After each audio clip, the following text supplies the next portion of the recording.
Stephen Huerta, thank you so much for joining Jess and myself on the PLA podcast. I've been a guest on your show, The Modern People Leader. First, I was a fan before I was a guest of MPL.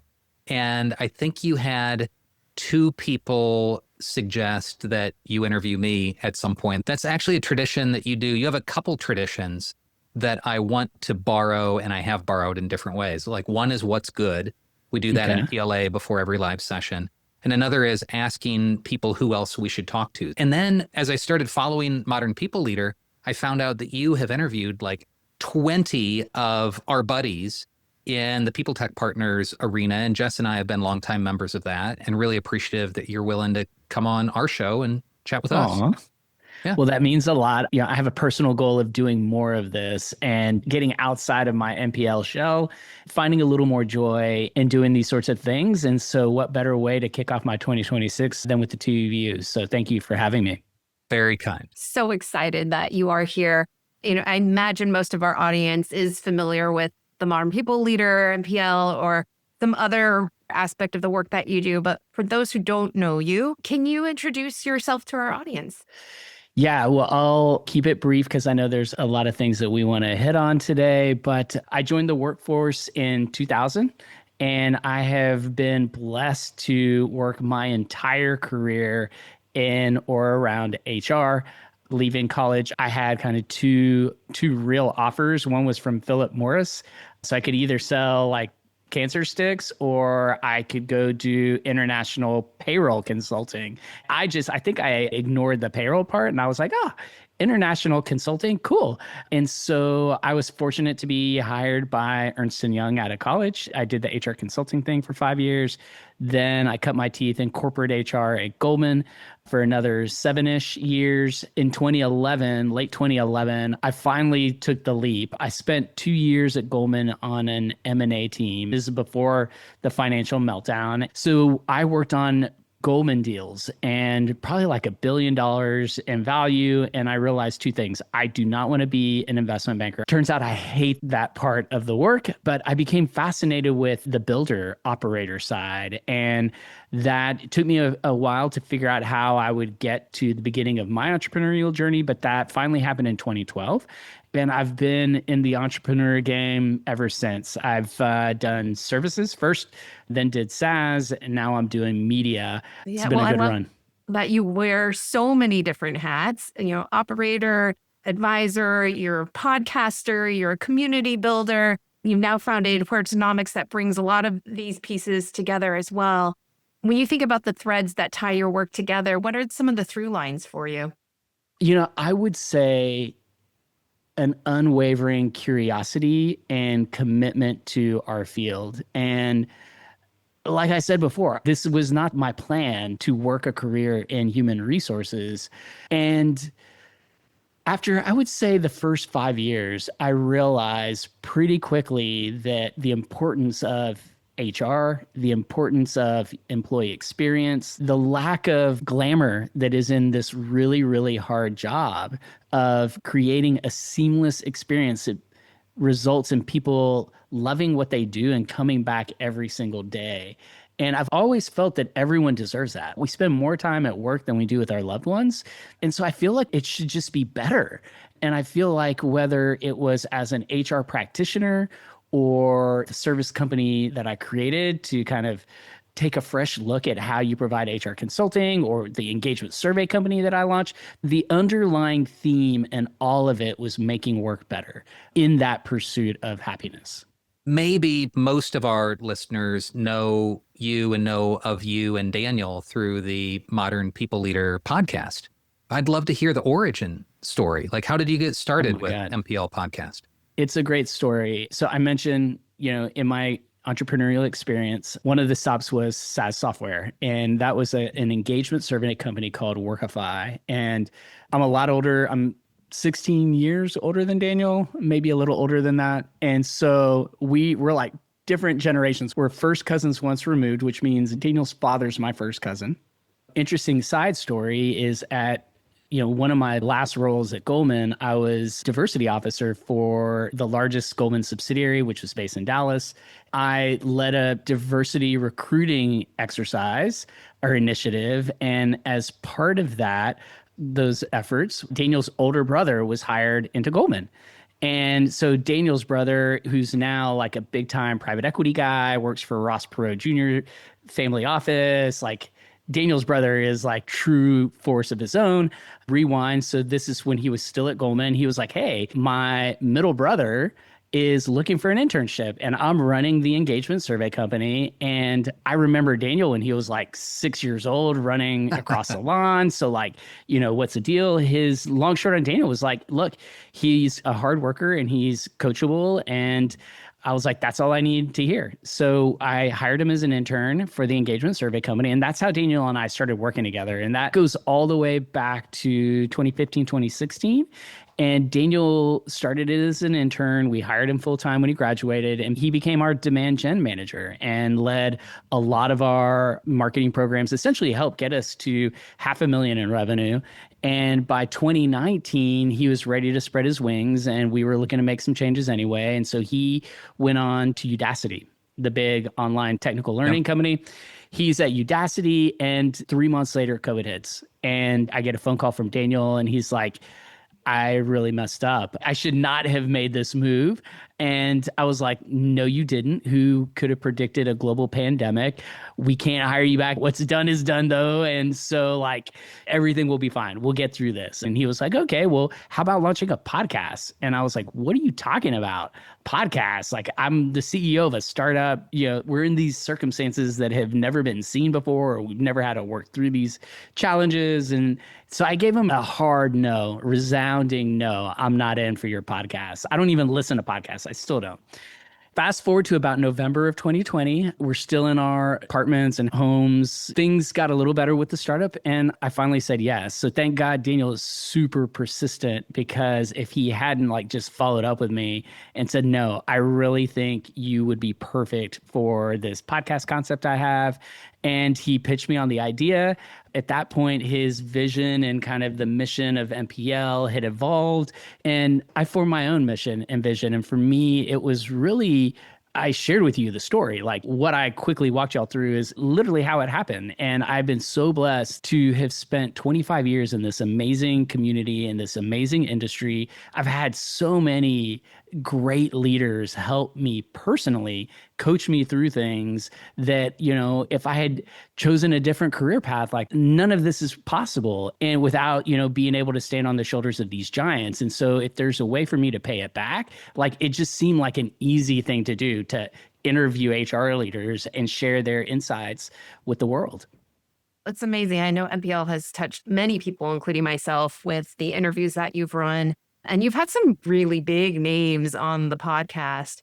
I was just looking through and I'm like, you've gotten like Brene Brown. That's amazing, So I'm curious, what has been most surprising or most unexpected things that you've learned or things that have come up as you've been doing this podcast? What I love about this conversation is it required me to kind of look at the past in ways I really haven't looked at the past. The true peek behind the curtain, the most unexpected learning personally for me is that the top HR leaders, they have got the highest level of game when it comes to all things communication and public relations. And I did not realize that. I just thought, wow, Helen Russell, man, the words just roll off her tongue so well, or Katie Burke. But these are individuals that have made huge investments in the way they communicate, and that have their own PR agencies, and the brands that they work for are actively looking for that. They are looking for an HR leader who has that commercial presence about themselves, about, the way they look at the problems that we solve in HR and how those problems relate to their business. And I just did not expect that. I just thought we're all out here just having conversations and chatting with each other. Nope. Having spent 5 years now as a co-founder of a media business, that's probably the most unexpected thing that I've learned. But when it comes to HR itself. I would say the coolest or most surprising learning that we've had is just how the last 3 years have unfolded. It's interesting when you're recording multiple podcasts a week, just the conversations you're having are kind of like a pulse on macroeconomics. And you start to notice when HR leaders are saying the same things over and over, you start to hear patterns. You recognize these patterns in the conversations you're having. And there were these totally unexpected moments and conversations like ahas that we were like, oh, wow, okay, cool. Like, so the companies that adopted, that truly embraced like a remote first or an asynchronous first type of culture or working model, those companies now are the ones that are also sharing kind of insights on how to run HR like a product team. And those same companies are the ones that are making the most progress from an AI transformation perspective. And so we'll talk about Huertonomics later, but it was like seeing these, what seemed to be totally separate trends within HR and the space, starting to see kind of commonality in the success stories and realizing, oh, wow, like there truly is a new way of operating a people function that is emerging here. That was totally unexpected. Like, again, we started this just as a way of sharing information, and we never thought that we would be going for this long and have this opportunity to uncover these really, really cool things. I love this synthesis of that point around you've had some really progressive, really impressive guests on your show over the years, and now it's in the years, we're still in the months. And what I'm hearing is that if you're progressive and forward-looking in one area, chances are you're progressive and forward-looking in a bunch of them. Yes, and you only have a few bets to make. And the most successful ones are those that have been intentional, that are modeling what they are creating or recreating. And now we've seen this across like startups and, scale ups, but also enterprise companies. Like one of the goals we had in 2025 was to increase the portfolio of enterprise companies that we were talking to, because our roots have always really been startups. Now hearing the same things from these like larger companies that have to do things a different way, right? It's like an AI first startup, is going to have some advantages that like a Coca-Cola or a Delta or whatever is just not going to have. But even those companies, there is this model, these things that we're seeing being done that are separating some organizations from other organizations. So it's not totally being progressive, because there are some areas where we thought like, oh, cool, like this is going to be a thing. Unfortunately, tides have shifted. For whatever reason, those really, really progressive things just are no longer relevant to the market. It's a really interesting shift. I don't think I had fully integrated that MPL was broadening its focus to be more enterprise oriented. Of course, never leaving behind, I'm sure, the startup and tech worlds that you're so strong in. But yeah, I'd noticed that you had more and more big company, big name guests. So I guess that hangs together. Now, there's another shift that you've made collectively, you and Daniel, over the past, year or so, and that's moving from a stronger focus on the pod and the newsletter to also live events. And I was, really pleased to go to the live event here in the San Francisco Bay Area at the Envoy offices. And that was a super cool event. Would love for you to share a little bit more about like how these live events have come together and where you're headed with that. And just tell us more about where you're going there. The first thing I'll say is I'm very extroverted and I find energy in people. And Daniel is not wired that way. Interestingly enough, I think a lot of people would assume that he is very much like me. Events absolutely drain Daniel. Originally, like, he wasn't super enthusiastic about the events business. And, it was interesting because for 2 years, we're just recording podcasts. And we would go to, the typical event circuit for HR conferences. So there's Transform, there's Unleash, there's HR Tech. And we would be at these events and people would say to us, like, you guys should do events. And we're like, why? Why would we do events when there are so many HR events? And what we realized after hearing this for a couple of years is that the market again was shifting. What existed pre-COVID never fully returned. It kind of just like morphed and changed. But I think after that COVID existence that we had, we left that feeling like we needed more meaningful connection. And so I have less time to give to this bucket that is like networking and connection. And so when I do participate in that, I want it to be different. I want it to be meaningful. The response has been completely overwhelming. So the first event, so the way that it all played out is in 2024, for about a year, we had had conversations around AI. And this tells you kind of like where we were. Because at this point in 2024, the LLMs hit, I think they were beginning to be like mass adopted around March of 2023. So, we're about a year after that, or 9 to 12 months after that, we're still hearing like, I really don't know what to do about this AI thing. Like, I know I should be spending more time doing something, but like, I don't even know where to begin. I wasn't working with the Modern People Leader full time yet. I had sold my engagement survey company, and I just felt this call to action. Like, we need to get together and talk about AI. We being the HR community, we're smart people. We can figure this out if we just like create space. So I decide with a mutual friend of ours, I experiment with these AI summits with Q Hamarani. And we did 2 of these events. They're kind of like pilot style events. We did one in Austin, we did one in Lisbon, and there clearly was a demand for events. Like, we totally validated that. And with events, there is like the business side of things. So you have to monetize. There has to be a way that you make these events happen. And that usually happens in the form of sponsorships or ticket sales. And back then it wasn't clear like who the buyer was in HR for AI. So long story short, as life would have it, Q and I decided we couldn't continue doing these events. And around June of that year, Daniel was like, hey, we're seeing our sales stall out. Like, do you have any ideas on what we could do differently? And I'm participating in this as a co-founder. And I was like, here's an idea.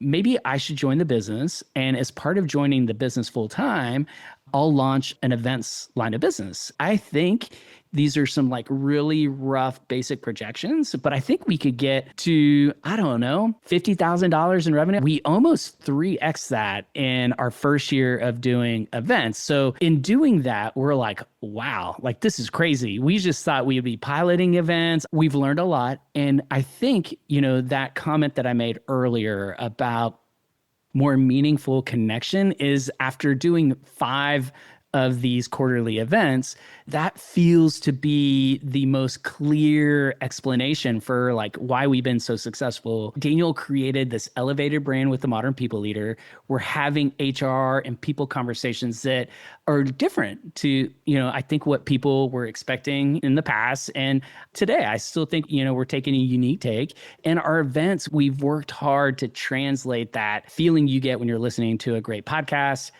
to a live event. And so we've been very fortunate because we've gotten some things right, but we also have gotten some things wrong. And so without a super engaged community like the MPL community and audience, they've just been really forgiving because, we haven't made any like fatal mistakes. But let's just say the San Francisco event that Andrew, you went to was a lot better than our first little pilot event. So it's been a lot of fun.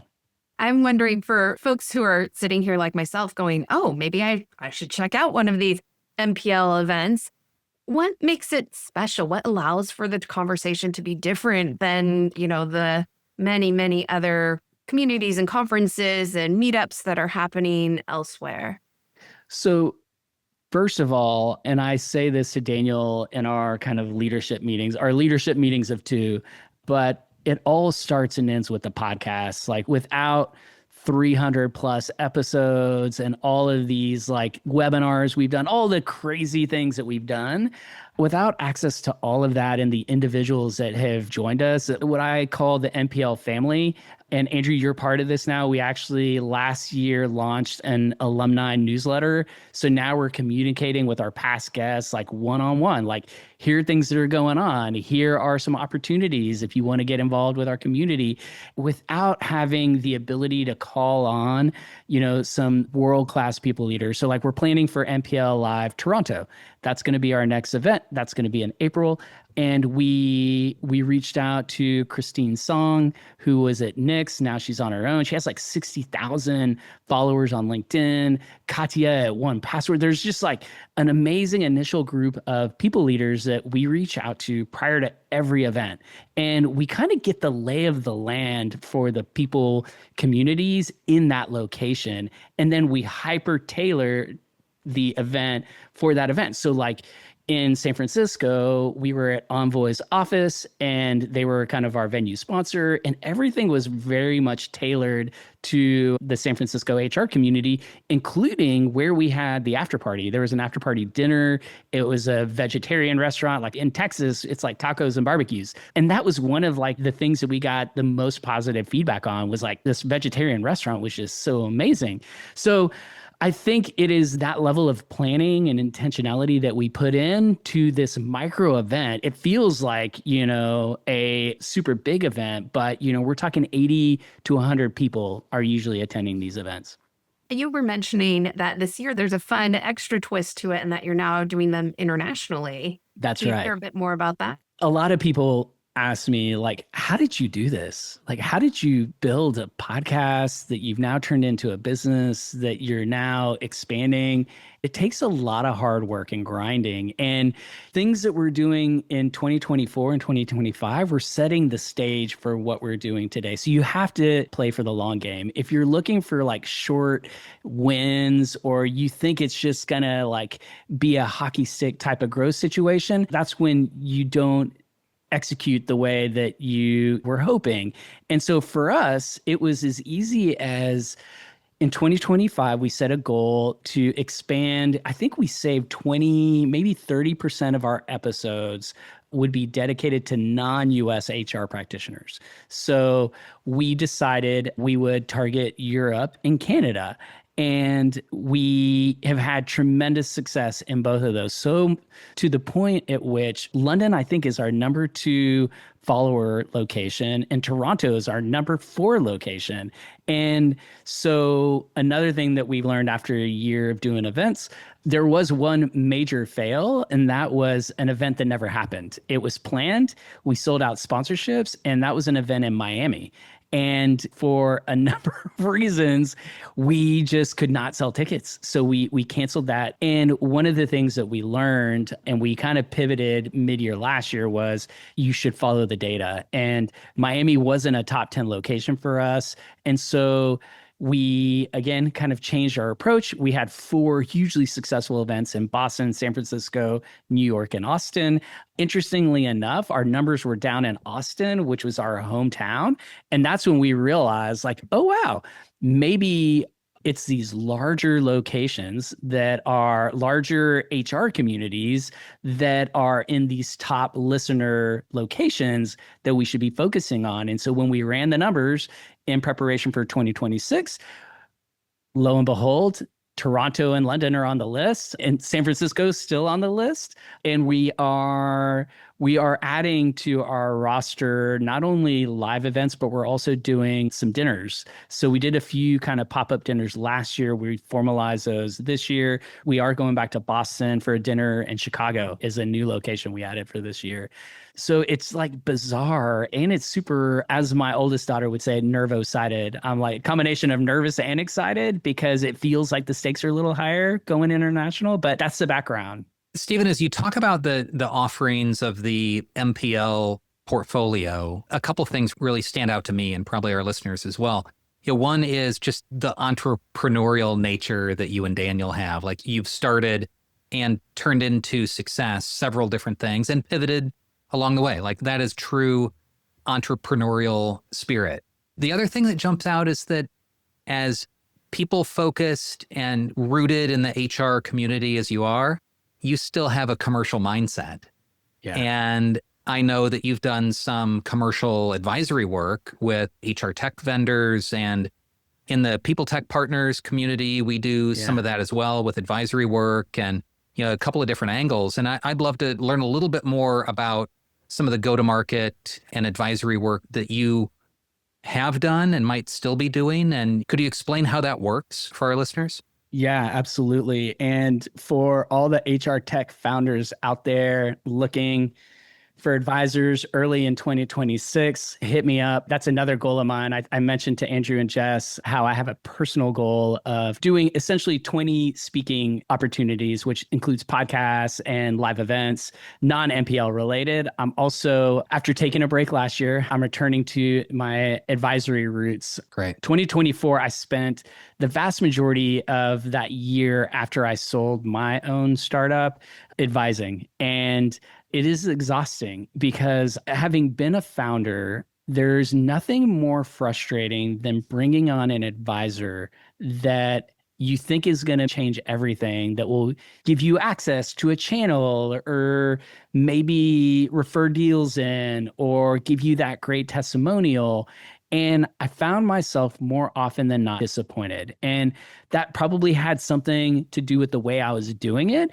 So when I got to the point where it was like, okay, the tables have turned here, like now I am the one on the other side advising, I told myself, like, if I can't add value, then like, I'm not going to take this project on. And after 13 plus years of being an entrepreneur, I not only am I an accidental HR person, I'm also an accidental salesperson. And I always have felt that there's a stigma associated with sales. Like salespeople are viewed a certain way.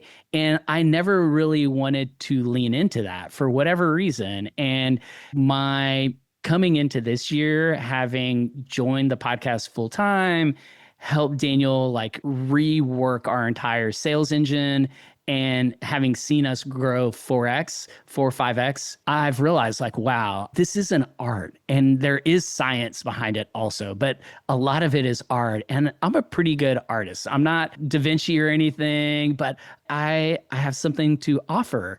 And so with my advisory work, it's a blend of like this really diverse experience I've had and having led personally a startup from 0 to 1.5 million in sales. And so that is kind of my sweet spot. Like I have stuff to offer through the podcast. We partner with brands, and a lot of what we do, there's an advisory component. And so I've been able to gain access of everything we're doing at the podcast and kind of coupled that with everything that I've learned personally through founder-led sales, and have created this kind of blended service that I can offer on an advisory basis. And I get so much joy from the work. I find it exhausting, as I was just saying, like I don't want to do this kind of work if I'm not truly vested in what my clients are trying to build.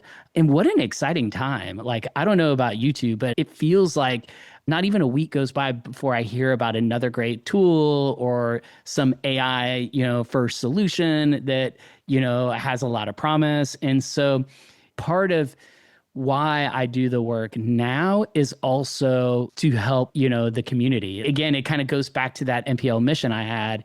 And, there's a lot of noise right now. And I'm at this unique nexus between the builders of the next wave, next gen HR tech stack and the practitioners that are, seeing value or not. And so it's been this really cool experience of partnering with some great brands that are now doing great things. Like the first company that I partnered with is a company called Candor IQ. When I started working with them, they were at like 10 clients and like double-digit thousands in revenue. And so it's been truly amazing to just be part of that kind of journey with a company from a totally different perspective. I love this work that you're doing because we are in a transformative moment for HR tech. I think AI is allowing for different tools. But anybody who sits in a head of people seat or even head of a sub-function of HRC, I think is getting inundated by vendors who are trying to get their attention as these tools are proliferating. And so as you're seeing these changes and shifts happen from a go-to-market standpoint, what are some of the things that you would encourage more companies to think about as they are trying to reach their HR audience, their HR customers or potential customers? It's never been harder to be an HR tech CEO or founder. Like the pressure that you have to build more with less money because everyone's assuming that you're going to use AI to do it. There are all these superpowers that people believe should allow you to get more traction to justify funding. And it just is like a really, really tough environment. You know, what we hear from HR leaders is like people are tired of cold calls, they're tired of cold email. There's a fundamental dislocation in how vendors and service providers that focus on human resources, how they are selling and how the modern HR leader is buying. And that is like the number one thing that I would call out to any company, any founder that's really looking to be a winner. Say more. What's the difference? What's the gap? If we talk about like the last tech cycle, what I'll just label the SaaS tech cycle, there was a playbook for that. You were using paid ads to get some initial traction while you invested in SEO, and you were building pods of account executives and sales development representatives that would generate leads, hand those over to the account execs. There were like ratios that you would have that, okay, each pod should generate this amount of sales. And much of that is no longer working. So when we partner with brands at the Modern People Leader, usually they've come to us because they've recognized like, oh, wow, we're not getting the traction that we should be getting. You know, our VCs gave us this playbook. They've told us to do this. If we do this, we'll get more money. And the way that I explain it in the most basic level is for the HR leaders that we interview and we speak with at the Modern People Leader, you know, these are the PR savvy HR leaders. They're not answering a cold email. You know, they're not walking an expo floor at HR Tech. If someone interesting pops up on their radar, the first thing they're going to do is go to a group like People Tech Partners. There are all these HR communities that have Slack groups that most likely the HR leader would say, oh, have you heard of this company, Acme, that has this cool AI talent acquisition feature or value proposition?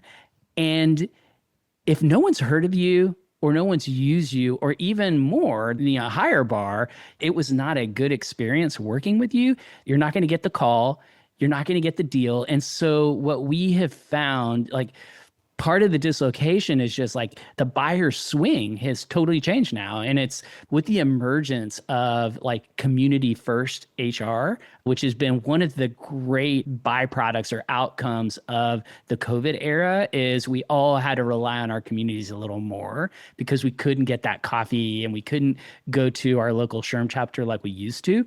And so that is like one example that I can share, but there's a lot of others. And again, that's like why the advisory work that I do has been so successful, because it's like, all right, well, there are whole institutions that are driving you to look at sales a certain way for your HR tech company. You're going to need to unwind some of that and look at it fundamentally different in terms, if you really want to be part of the conversation.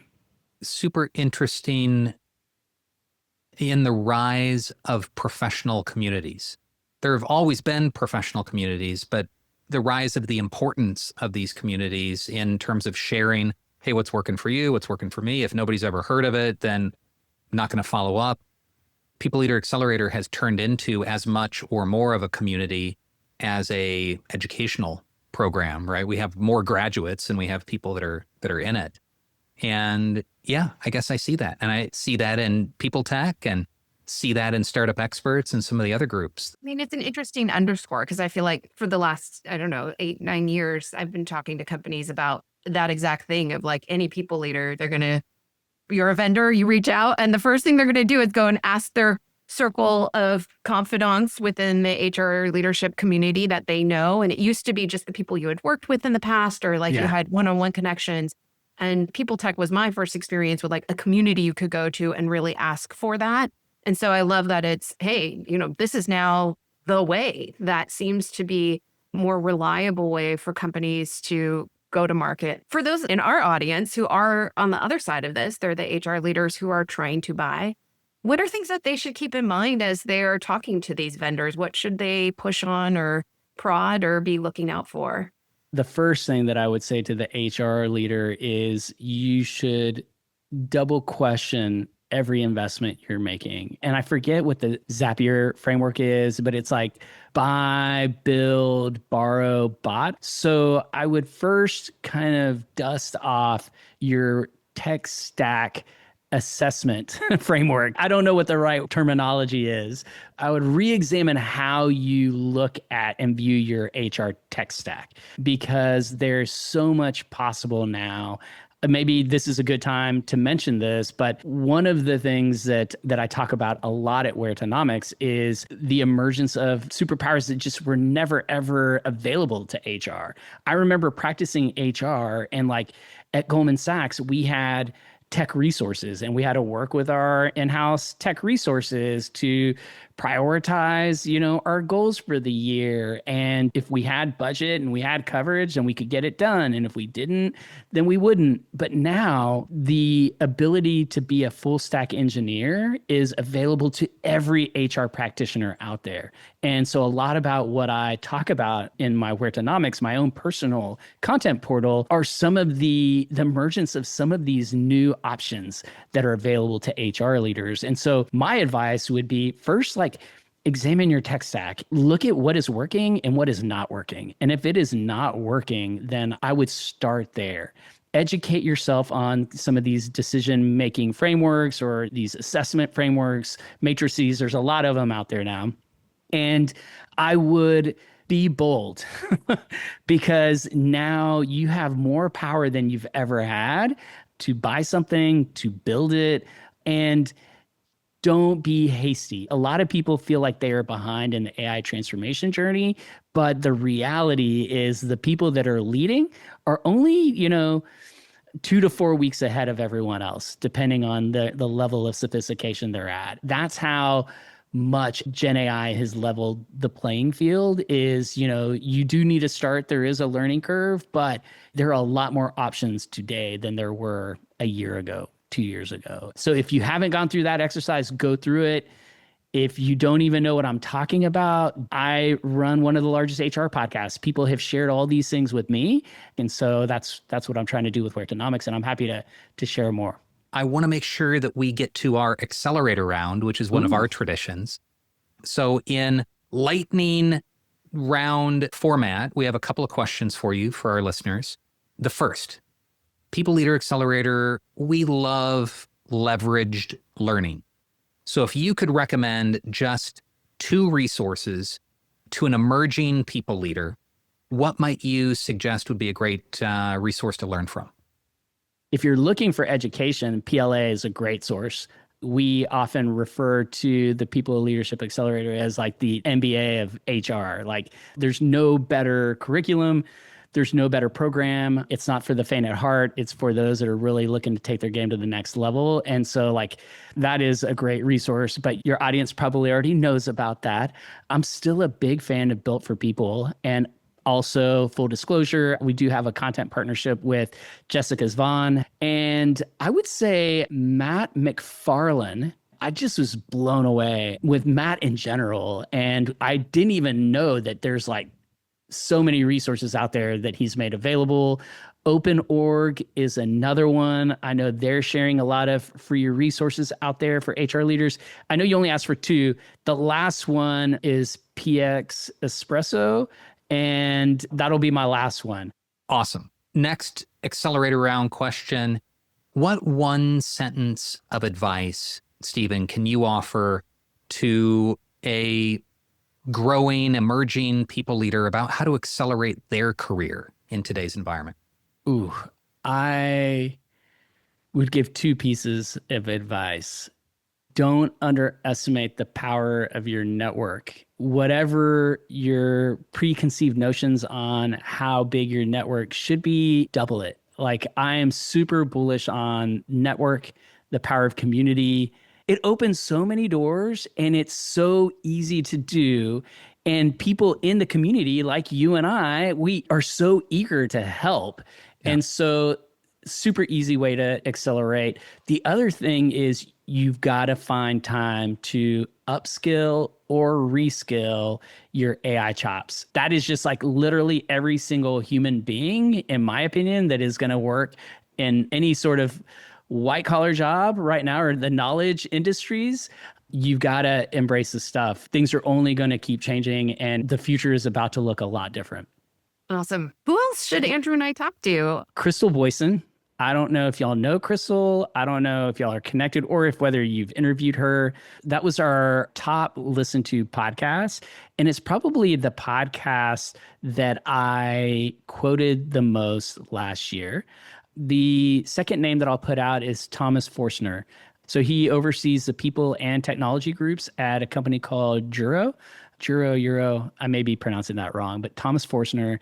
Another great one is Andrew Golden, whom I think, Andrew, you may know. He's at Retail Next. And I will pose that back. Who in my network do you want to talk to? Not right now, but let me know, and I would be happy to connect you with them. Oh, thank you so much, Stephen. We appreciate that, and we'll take you up on the offer. Last but not least, speaking of connection, for those listeners who would like to connect with you, what's the best way? So the easiest way, if you want to check out everything we've talked about today, go to Huertonomics.com. From there, you can get to the Modern People Leader and all of our content. You can also get to Field Notes, which is my AI-focused newsletter and everything else that I'm working on. If you're interested in advisory stuff, anything like that, just hit me up on my website. Also LinkedIn. Find me on LinkedIn, and I would be happy to connect. Love it. Stephen, thank you again. Thank you so much for being part of our show. You're really paying it forward, helping us early in our journey. I appreciate you. I would strongly encourage our listeners, go check out Modern People Leader Podcast, check out their live events, go to Huertonomics. Thank you for all that you're doing for our broader HR community. Thank you for having me. It's been an absolute joy.